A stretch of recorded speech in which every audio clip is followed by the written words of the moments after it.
우리가 신앙생활을 하고 지금은 신학을 공부하면서 갈등이 오는 때가 있습니다. 성도들에게 묻는 바, 구원에 확신이 있는가 하면 많은 교인들이 확실한 신자들임에도 흔들리는 생각이 많을 겁니다. 뭔가 잘못된 삶인 듯 할 때 스스로 하나님의 자녀답게 살지 못했다는 느낌, 예배 자리에서도 해결되지 않은 죄의 습관 등등, 우리는 그 앞에 자책할 수밖에 없고 의심의 마음을 틈타기 시작합니다. 과연 나 같은 사람도 구원을 받았는지, 하나님이 이러는 나를 사랑하실까 하는 죄스러운 마음 같은 것들이죠. 그런데 오늘 본문은 구원이 얼마나 확실한지 근거가 우리에게 있지 않다는 충분한 반복과 증명을 이어가고 있습니다. 구원 문제에 관하여 우리는 어떠한 공로도 없음을 분명히 알게 되었습니다. 그런데 이 구원의 과정이 성화를 거쳐가려 할 때는 뭔가 경험에서 생긴 관점들이 참 지배적으로 내 생각을 채웁니다. 내가 언제 눈물을 흘리며 회개했는지, 내가 언제 감격을 체험했는지를 왠지 모르게 구원의 근거로 삼으려고 합니다. 그러나 성경은 계속 말해주고 있는 겁니다. 예수님을 영접함이 절대로 스스로의 힘으로 믿어낸 것이 아님을 계속 말해주고 있는 겁니다. 하나님이 예수 그리스도를 구속의 원인으로 삼으셔서 우리에게 주신 결과일 뿐입니다. 사도 바울은 로마서 5장에서 하나님이 우리를 의롭다 하시는 자리까지 인도하셨으니 당신께서 목적하신 영광의 자리까지 기어코 우리를 데려가고야 마실 것이라는 하나님의 계획을 설명합니다. 이 엄청난 구원의 과정이 나로부터 시작된 것이 아니니까 우리의 일시적인 실패들이 결코 하나님의 영원한 계획을 무너뜨릴 수 없습니다. 근데 우리 기본값이 무엇입니까? 시체를 말했었죠. 시체는 구원을 받을 만한 수준 자체가 아닙니다. 그렇게 못 됩니다. 본문에서는 어제도 설교해 주셨는데, 연약할 때, 경건하지 않은 자, 죄인 되었을 때, 심지어 원수 되었을 때까지로도 넘어가서 표현을 합니다. 지금껏 살아오면서 용서가 안 됐던 사람들이 있습니까? 한 명쯤이라도. 저는 아직도 마음에 큰 상처가 되었던 큰 그런 몇몇의 사람들이 있습니다. 지금은 관계할 일이 없어서 좀 멀어 보이더라도 다시금 가까이 하면 나의 성정을 발동하게 하는, 제가 출석하는 교회 담임 목사님은 이거를 구정물에 많이 비유하십니다. 시골에서는 구정물이라는 게 음식물 찌꺼기들을 다 넣어놓고 물을 부어 넣었기 때문에 그 찌꺼기가 다 가라앉으면 윗물은 되게 맑아 보이고요. 이 윗물을 뜨면은 그닥 그렇게 더러워 보이지는 않는데, 그러니까 사람 참 착해 보인다 이런 말하고도 비슷하죠. 근데 이 구정물을 담은 커다랗고 키 큰 고무 다라이 통을 발로 이렇게 툭툭 밑부분을 툭툭 차면 금세 그 안에 더러운 것들이 이렇게 올라온다고 합니다. 마치 나의 더러운 핫딱지를 보는 것 같습니다. 뭐 콩나물 찌꺼기, 시래기 찌꺼기 이렇게 툭 차면 쭉 올라와서 동동 떠다닌다고 합니다. 왜 나를 그렇게 만드는 원수 같은 사람이 있으면, 원수 같은 사람이 나를 툭툭 치면 말이죠. 근데 그 왼수 덩어리가 회개하고 돌이켰기 때문에 피를 흘려준다고 볼 수가 있나요? 사람은 의인을 위해서나 선인을 위해서 대신 죽는 것도 어려운 것도 아니고 불가능하다고 봐야 합니다. 그러니 더욱 죄인을 위하여 대신 죽어줄 사람은 세상에 어디 있겠습니까? 그러나 우리 하나님이 예수 그리스도를 죽음으로 내어주셨습니다. 죽음은 모든 행위의 맨 끝입니다. 이 최종 행위라는 것은 최고의 행위라는 것, 끝판왕입니다. 끝판왕. 하나님은 죽음이라는 끝판왕의 표현을 우리를 향해서 내어주시면서 그분의 사랑을 확증하셨습니다. 여기서 출발한 바울의 논리는 아주 명확합니다. 원수와도 아들을 죽여 화목하게 하셨다면 이제 화목하게 하신 하나님 자녀된 우리에게는 얼마나 더 좋은 영광의 구원을 베푸시겠습니까? 이런 하나님의 열심은 그 무엇도 막을 수 없습니다. 근데 웃긴 일이 자꾸 우리 현실을 괴롭히죠.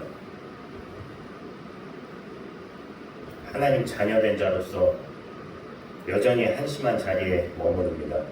이 순간을 틈타고 사탄이 우리를 찾아옵니다. 사탄은 참소하는 자입니다.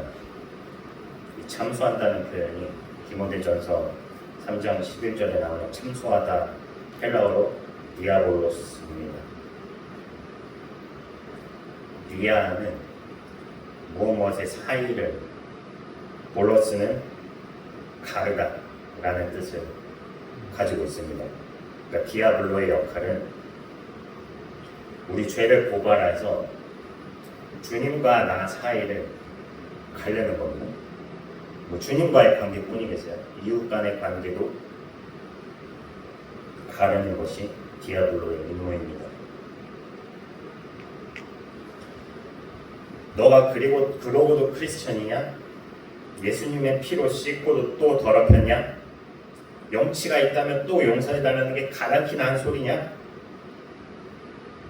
디아블로의 이런 속삭임, 이게 많은 성도들의 도망을 유발합니다. 이상한 영적 결벽증이 생깁니다. 나 이게 무슨 꼴이야? 매일 씻는 것보다 한 10년쯤 죄 모아두었다가 한꺼번에 씻어달라는 게 좀 덜 미안하지 않을까? 그렇게 생각합니다. 근데 그거는 내 체면을 생각하는 거지, 구원받은 자, 한없는 사랑을 받은 자, 그런 자의 기쁨과는 한참 딴소리입니다. 우리의 믿음을 받은 자로서의 뻔뻔함의 자세가 필요합니다. 사탄이 정죄할 때마다 하나님은 예수 그리스도의 죽음과 십자가를 제시하셨죠. 십자가를 제시하시는 이유는 우리가 죄 없이 완벽하기 때문이 아니라 하나님이 완벽하게 우리 편이시라는 뜻입니다.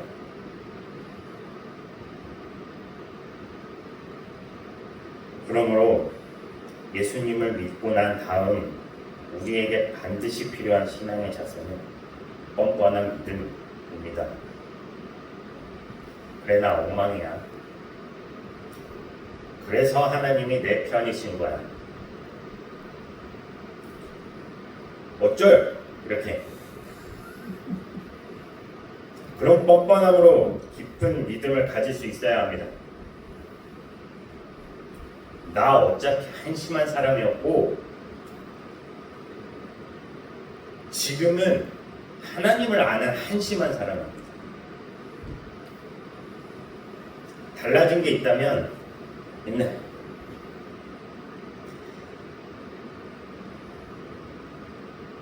옛날에는 하나님의 사랑을 받기로 작정이 되어 있었고, 지금은 그 엄청난 사랑을 이미 받았다는 사실입니다. 로마서 8장 1절 2절 저는 개인적으로 받은 말씀에서 암송하고 있었습니다. 그러므로 이제 그리스도 예수 안에 있는 자에게는 결코 정죄함이 없나니 이는 그리스도 예수 안에 있는 생명의 성령의 법이 죄와 사망의 법으로부터 너를 해방하였음이라. 아멘.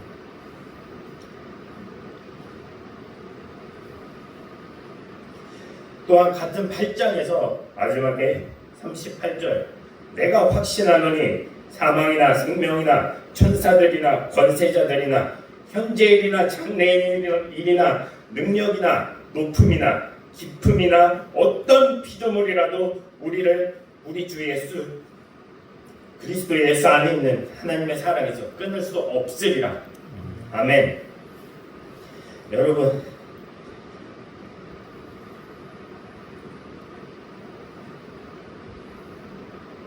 이 감동이 벅차지 않습니까? 네. 이 부분이 참 벅찹니다. 하나님께서 나를 이렇게나 사랑하십니다. 말로 다 할 수 없습니다. 오늘 부른 찬양그 하늘을 두루마리 삼고 바다를 먹물 삼아도 오늘 한 그 찬송가, 저는 성인이 되고서야 예수님을 영접한지라 찬송가를 좀 잘 모르기는 하는데요. 저는 그 하늘을 두루마리 삼고 바다 먹물 삼아도 하는 그 표현이 진짜 적절한 것 같습니다.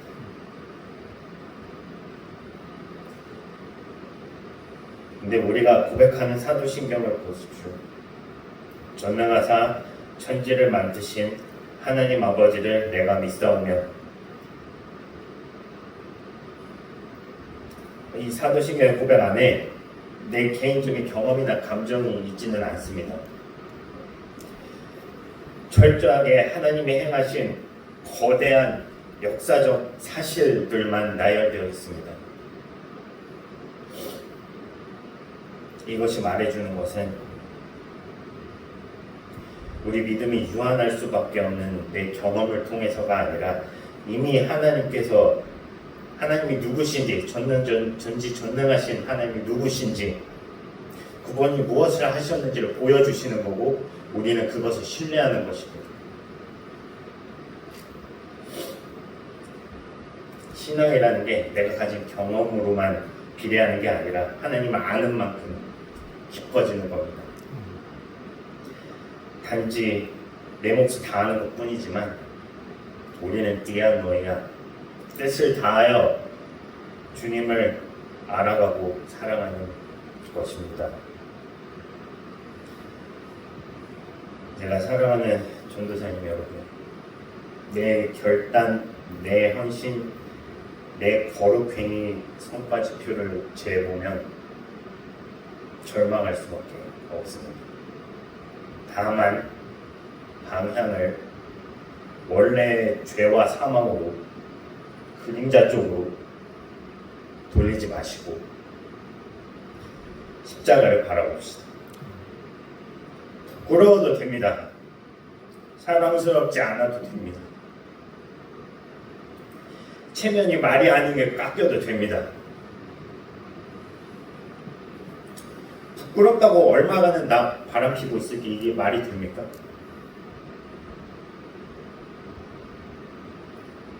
체면 때문에 우리에게 하나님의 열심은 될 때까지 그치지 않을 것입니다. 우리가 몸을 하루 종일 씻겠다거나 죄 때문에, 아니면 발만 더러워졌더라도 좀 발만 씻는 게 영치 없으니까 좀 더 떼꾸정물 켜켜이 쌓일 때까지 주님을 잠시 외면하겠다는 그런 생각은 부숴버립시다. 신실하신 하나님, 실패가 없으신 좋으신 나의 주, 내가 약한 그때의 곧 강함이라. 내게 능력 주시는 자 안에서 내가 모든 것을 할 수 있느니라. 아멘. 이 시간부터 우리는 무릎을 꿇려버리는 그 사탄을 예수 그리스도의 이름으로 물리칩시다. 나의 감성으로 경험하는 걸 넘어서 십자가라는 영원히 변치 않는 객관적 사실 위에 믿음을 굳게 세웁시다. 하나님께서 시작하신 일은 하나님께서 반드시 완성하십니다. 이 믿음 더욱 굳세라. 주님을 찬양합니다. 기도하겠습니다.